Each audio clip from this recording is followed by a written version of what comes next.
Good morning, Porch Chronicles. How y'all doing out there? So, I want to explain a few things. We don't ask for the things we're given when we're born. We all know that. So, the spiritual part of us is real. We don't know that when we're born. We don't know who we are, what we're going to be. None of us do.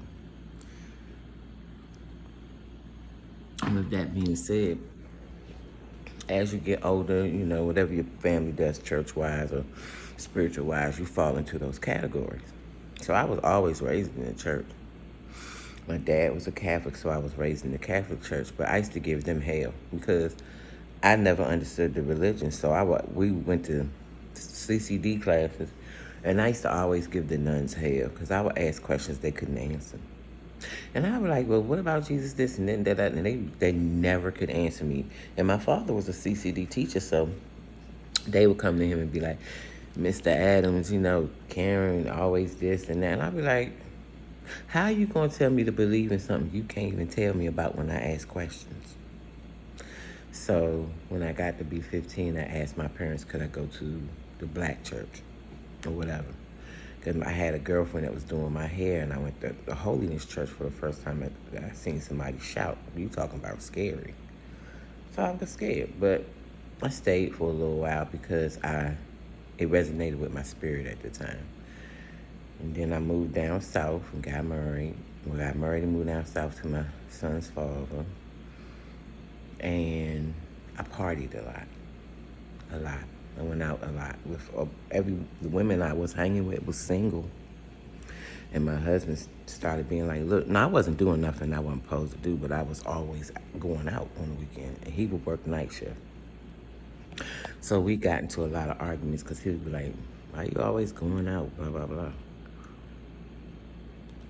Now, I was early 20s. I got married when I was 20, so I was real young. And it got to a point where he told me if I wanted to, if either I was going to be married or be in the streets. Now, mind you, like I said, I never cheated or nothing like that.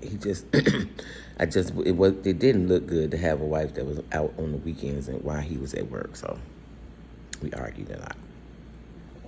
And it got to a point where he was like, you need to figure out what you're going to do. You're going to be married and you're going to be a partier. And my husband was a really good man, so I chose him. I wasn't finna get my husband up for no streets. For what? I'm not a street girl. So I kept trying to find a church, and I could not find a church. I could not. But I had a client that kept inviting me to her church, so I finally went to her church, and that's where God needed me for that time. And it was a non-denominational church, and I learned a lot there.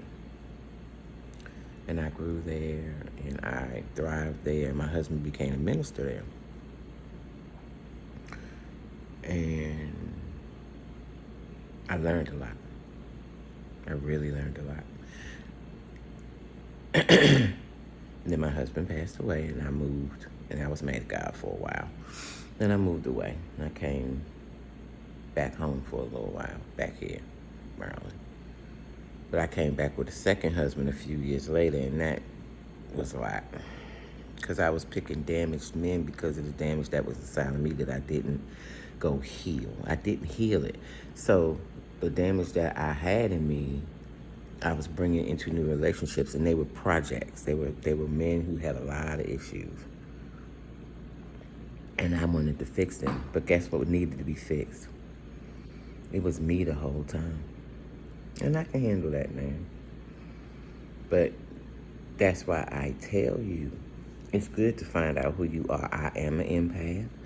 I learned that out as I transitioned into my spiritual journey. My spiritual journey includes consciousness. If you don't know what consciousness is, it's a whole bunch of books on it. It's just learning how to live a human life in the present tense. Not with control, not with religion, not with rules and regulations, but you can't control anything. And learning to accept that in your life. And I also am deeply in therapy. I definitely go to therapy once a week because I need to talk it out. Now, the empath part I learned later on as I started transitioning. I am empathic. Look it up. You'll see. That's why I've always been such a big crybaby, because I feel things that other people don't feel. My son is empathic too. He's a different empath than me. He's much more spiritual because he has dreams and wonders and signs and stuff. So he has something like with prophecy added onto it. He has a different realm of spirituality. Mine's not like that. But I do feel people's feelings. And the way that girl made me feel at the movie theater, her heart was so genuine yesterday.